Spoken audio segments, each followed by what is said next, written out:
Nobody alive today had a choice in how they entered the world. You could have been born the child of Prince William and Kate Middleton, or you could have been born into the slums of Mumbai. One thing is for certain, it's all up to chance. Those who are privileged enough to be born into a first world country often have no idea how the other half lives. After all, it's easy to forget and put it out of your mind. But the reality is that it's not half anymore. At least a shocking 80% of humanity lives off of less than $10 a day.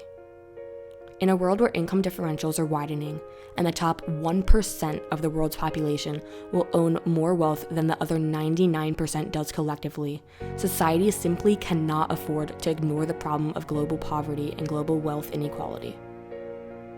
Ignoring the problem can be easy in developed nations, though, where strong infrastructure and stable government provide safe and reliable living standards.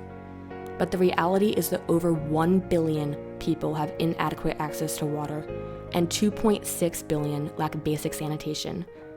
Similarly, 1/4 of humanity lives without electricity.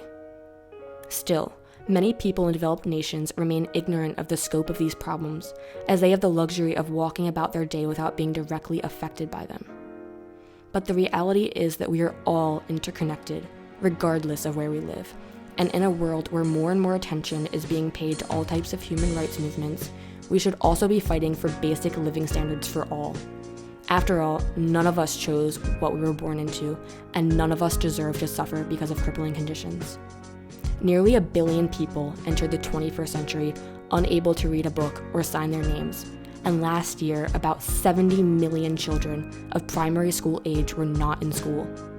While people living in places where basic education is free for all are easily outraged and horrified by such statistics, the same people so easily forget how affluent society benefits from the misuse of others. Only 2% of our clothing is actually made in the US.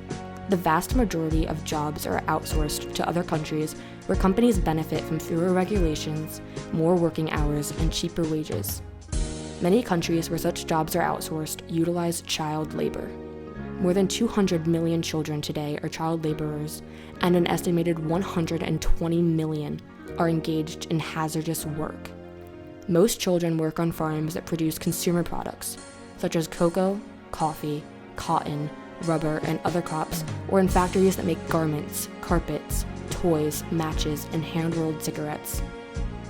The use of such labor is the reason why we benefit from incredibly low prices and can purchase a t-shirt for $5.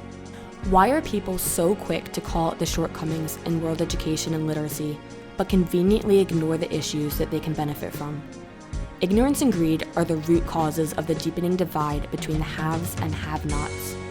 We live in a very materialistic society where one's possessions display their wealth and status. Oftentimes, people get so caught up in it that they forget that there are so many people who have nothing. Why do people with 2 kids feel the need to purchase a 10-bedroom house? Not to say that people shouldn't have nice things, but it becomes ridiculous when people spend their money on ludicrous items simply because they can. A 1 to 3% price increase on individual garments is all that's needed to provide a living wage and safer working conditions to the overworked employees in the aforementioned factories, and yet a change is still to be made. Similarly, less than 1% of what the world spent every year on weapons was needed to put every child into school by the year 2000, and yet it didn't happen. These people deserve more attention. Global poverty deserves the outcry that would arise if it was inflicted upon children in our own country. If a child in America falls down a well, it's covered nonstop on the news. But when 22,000 children die every day due to poverty, it barely receives a blink of an eye. People who can make a difference in the lives of others have a responsibility to, because truly there is nothing else more important. After all, under different circumstances, you might have been the one in need. Every person alive deserves a shot at a happy and fulfilling life, and every person alive would benefit from the advanced well-being of all people. Don't box the world out. Be the change.